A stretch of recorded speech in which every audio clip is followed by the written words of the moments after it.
दोस्तों स्वागत है आप सभी का आपके अपने YouTube channel SS study material. दोस्तों हम लोग देखने वाला है सोशियोलॉजी मेजर 2 का सेमेस्टर 2 का बहुत ही इंपॉर्टेंट क्वेश्चन जो है आपका आधुनिक समय में स्त्रियों की स्थिति में हो रहे परिवर्तन की चर्चा करें। ये जो क्वेश्चन है आपका बहुत ही ज़्यादा इंपॉर्टेंट है, ठीक है।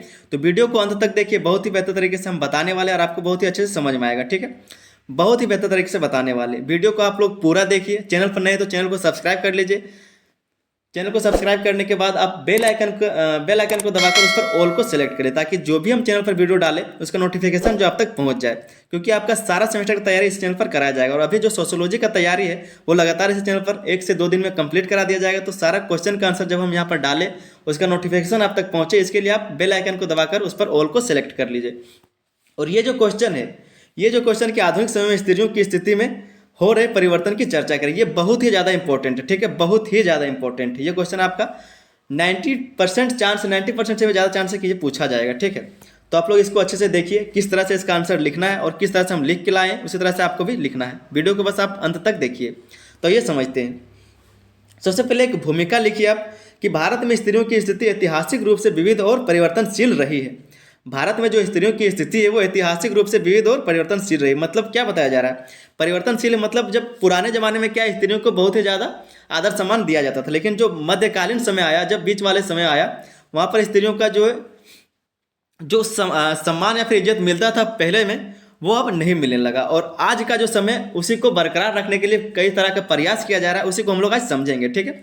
तो ये बताया जा रहा है कि भारत में स्त्रियों की स्थिति ऐतिहासिक रूप से विविध और परिवर्तनशील रही है। प्राचीन काल में स्त्रियों को सम्मान और अधिकार प्राप्त थे, लेकिन मध्यकालीन समाज में उनकी स्थिति गिरती गई। आधुनिक समय में विशेष रूप से स्वतंत्रता के बाद स्त्रियों की स्थिति में सकारात्मक परिवर्तन हुए हैं। शिक्षा, अधिकारों और आर्थिक स्वतंत्रता के बढ़ते प्रभाव ने उन्हें सशक्त बनाया है। बताया जा रहा है कि जो स्वतंत्रता है, खासकर जब स्वतंत्रता के बाद आधुनिक समय में, आज के समय में स्त्रियों की स्थिति में सकारात्मक परिवर्तन हुआ है, ठीक है। शिक्षा के क्षेत्र में, अधिकार के क्षेत्र में या फिर आर्थिक स्वतंत्रता के क्षेत्र में उनको ज़्यादा सशक्त बनाया जा रहा है। उसी में हम लोग देखेंगे आधुनिक समय में स्त्रियों की स्थिति में परिवर्तन, क्या क्या परिवर्तन हो रहे हैं, क्या क्या परिवर्तन हुए आज तक, उसी को हम लोग जानेंगे। ये क्वेश्चन बहुत ही इंपॉर्टेंट है, तो आप लोग वीडियो को अंत तक जरूर देखें। तो आइए समझते हैं। इसमें सबसे पहला जो पॉइंट है वो है शिक्षा का प्रसार, ठीक है। शिक्षा का प्रसार लिखा है कि आज स्त्रियां शिक्षा के क्षेत्र में पुरुषों के बराबर स्थान प्राप्त कर रही है। स्कूलों और उच्च शिक्षा संस्थानों में बालिकाओं के नामांकन में वृद्धि हुई है। शिक्षा ने न केवल उन्हें आत्मनिर्भर बनाया है बल्कि सामाजिक और राजनीतिक रूप से भी जागरूक किया है। शिक्षा का जो प्रसार हुआ है, मतलब पहले के ज़माना में क्या था, पहले के समय में, मध्यकालीन समय में क्या है कि स्त्रियों को जो आर्थिक था या फिर जो सामाजिक था, जो भी सम्मान था उनका गिरता जा रहा था, ठीक है। लेकिन आज के समय में, आधुनिक समय में, स्वतंत्रता के बाद आज का हम लोग बात करें, देश का बात कर रहे हैं, तो आज क्या है कि जितने लड़के पढ़ते हैं स्कूल में उतनी लड़कियां भी पढ़ती है। आज आप देख सकते हैं कि लड़कों से, मान लीजिए तो लड़कों से ज़्यादा ही वैल्यू आजकल लड़कियों को मिलने लगा है, क्योंकि उन जो पिछड़ गए थे लड़कियां या फिर जो महिलाएं पिछड़ गए थे, उनको लड़कों के बराबर या फिर जो भी उनका स्टेबिलिटी होता है, जो भी उनका हक है, जो भी उनका अधिकार, उस पर लाने के लिए ये सब काम किए जा रहे हैं। तो ज़्यादा से ज़्यादा बालिकाओं को, ज़्यादा से लड़कियों को स्कूल में एडमिशन कराया जा रहा है, बड़े बड़े संस्थानों में एडमिशन करवाया जा रहा है ताकि वे लोग पढ़े और अच्छी पोस्ट को हासिल कर अच्छे अधिकार प्राप्त कर सके। दूसरा जो है आर्थिक स्वतंत्रता। स्त्रियां अब केवल घर तक सीमित नहीं है, वे विभिन्न क्षेत्रों जैसे आईटी, चिकित्सा, शिक्षा, राजनीति और उद्योगों में अपनी उपस्थिति दर्ज करा रही है। स्वरोजगार और स्टार्टअप में भी स्त्रियां अग्रणी भूमिका निभा रही है। सरकार की योजनाएं जैसे मुद्रा योजना और स्टैंड अप इंडिया ने महिलाओं को आर्थिक रूप से सशक्त किया है। ये सब जो योजना है, मुद्रा योजना या फिर स्टैंड अप इंडिया, ये महिलाओं के लिए बनाया गया था, ठीक है, आर्थिक रूप से इनको सशक्त करने के लिए। तो आर्थिक स्वतंत्रता का मतलब क्या है? जो भी चीज़ें आज आप देख सकते हैं कि महिलाओं, पहले जो महिला थी वो सिर्फ घर में ही घर का काम करती थी या फिर रसोई में काम करती थी, लेकिन आज का जो समय आप देखेंगे तो डॉक्टर भी महिला रहती है। जो फीमेल आप डॉक्टर देख सकते हैं, शिक्षक देख सकते हैं, या फिर आईटी के क्षेत्र में देख सकते हैं। किसी भी क्षेत्र में आप जाइए, आपको आज के ज़माने में जो महिला है, जो फीमेल है, जो लड़कियां हैं, वो आपको मिल जाएंगी। तो आर्थिक स्वतंत्रता उनको आज के ज़माने में मिल रहा है। फिर तीसरा जो पॉइंट है राजनीतिक भागीदारी, ठीक है। तो आज महिलाएं राजनीति में भी सक्रिय भूमिका निभा रही है। 73वें और 74वें संविधान संशोधनों के तहत पंचायतों और शहरी स्थानीय निकायों में महिलाओं के लिए 33% आरक्षण दिया गया है। बताया जा रहा है कि जो 73वें और 74वें संविधान संशोधन है उसके तहत पंचायत में जो है शहरी स्थानीय निकायों में महिलाओं को 33% का आरक्षण दिया गया है राजनीति के क्षेत्र में। ठीक है, फिर लिखा है कि महिला नेताओं की समस्या में वृद्धि ने नीतिगत बदलावों में महिलाओं की जरूरतों को प्राथमिकता दी है। बताया जा रहा है कि महिला नेताओं की संख्या में वृद्धि ने नीतिगत बदलावों में महिलाओं की जरूरतों को प्राथमिकता दी है। ठीक है, तो ये आपका राजनीतिक भागीदारी, यहाँ पर ही महिलाओं ने अपना हक जताया है, अपना दिखाया है। चौथा जो है कानूनी अधिकार और सुरक्षा। इसमें क्या लिखा है कि स्त्रियों को कई कानून अधिकार प्राप्त किए गए हैं। कानूनी अधिकार और सुरक्षा मतलब जो स्त्री है या फिर जो महिला है उनको कई तरह का कानून अधिकार या फिर सुरक्षा प्रदान किया गया है आज के ज़माने में। वो क्या क्या है, तो स्त्रियों को कई कानूनी अधिकार प्रदान किए गए हैं, जैसे कि दहेज निषेध अधिनियम, घरेलू हिंसा अधिनियम, कार्यस्थल पर यौन उत्पीड़न से सुरक्षा अधिनियम। इन कानूनों ने महिलाओं को अपने अधिकारों के लिए खड़ा होने का अवसर दिया है। मतलब घरेलू हिंसा के खिलाफ वो केस कर सकते हैं या फिर शिकायत कर सकते हैं, दहेज से रिलेटेड कोई भी समस्या होता है तो वो शिकायत कर सकते हैं, या फिर यौन उत्पीड़न जहाँ पर वो काम करते हैं या फिर समाज में कहीं पर भी यौन उत्पीड़न होता है, महिलाओं के साथ छेड़खानी होता है, छेड़छाड़ होता है, तो उनके खिलाफ जो है उनके लिए कानूनी अधिकार और सुरक्षा प्रदान किया गया है। ठीक है, ये सब परिवर्तन देख रहे हैं महिलाओं के आज के समय में जो भी परिवर्तन दिखाई दे रहा है वो। ठीक है, तो पांचवा जो पॉइंट है सामाजिक भूमिका में परिवर्तन। परिवार और समाज में महिलाओं की स्थिति में सुधार हुआ है। संयुक्त परिवारों के स्थान पर परमाणु परिवारों के उदय ने महिलाओं को निर्णय लेने की अधिक स्वतंत्रता दी है। विवाह, मातृत्व और करियर के बीच संतुलन बनाने में स्त्रियां अधिक सक्षम हो रही है। सामाजिक भूमिका में परिवर्तन, इसका मतलब क्या है कि जो परिवार पहले जो है मतलब कि जैसे 4 भाई या फिर 5 भाई, तो पहले बहुत बड़ा परिवार हो जाता था, लेकिन आज के समय में एक एक करके अलग अलग होते जा रहे हैं। मतलब छोटा परिवार रहने का आज ट्रेंड चला हुआ है, तो वहाँ पर जो है महिलाओं को भी काम करने का या फिर बोलने का या फिर जो भी उनका अधिकार है वो उनको प्राप्त होता है। ठीक है, तो क्या लिखा है कि परिवार और समाज में महिलाओं की स्थिति में सुधार हुआ है। संयुक्त परिवारों के स्थान पर परमाणु परिवारों के उदय ने महिलाओं को निर्णय लेने की अधिक स्वतंत्रता दी है। विवाह, मातृत्व और करियर के बीच संतुलन बनाने में स्त्रियां अधिक सक्षम हो रही है। विवाह में और शादी में या फिर माँ बनने के बाद जो भी उनका संतुलन है वो बनाने में सक्षम हो रही है, सब चीज़ को लेके चल पा रही है। ठीक है, छठा जो परिवर्तन है वो मीडिया और मनोरंजन का प्रभाव। ठीक है, मीडिया और मनोरंजन का प्रभाव। फिल्में, टेलीविज़न और सोशल मीडिया ने स्त्रियों के प्रति समाज की सोच को बदला है।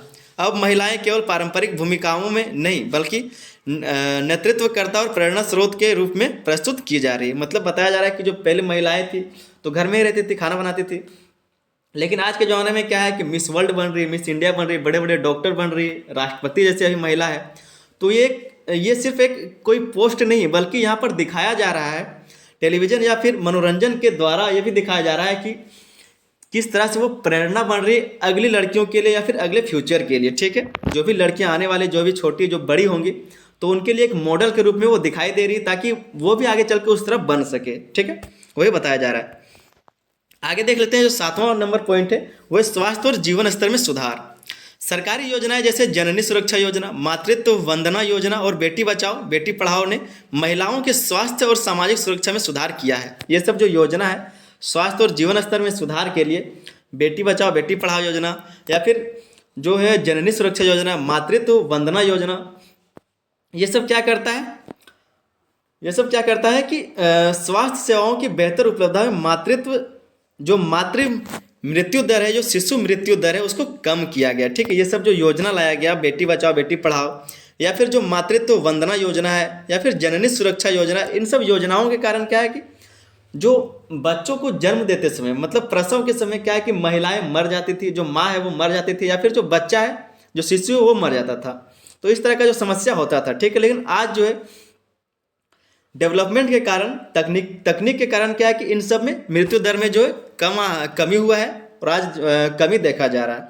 वही बताया जा रहा है कि स्वास्थ्य और जीवन स्तर में भी सुधार हुआ है। 8वां नंबर पॉइंट है सांस्कृतिक और मानसिकता में बदलाव।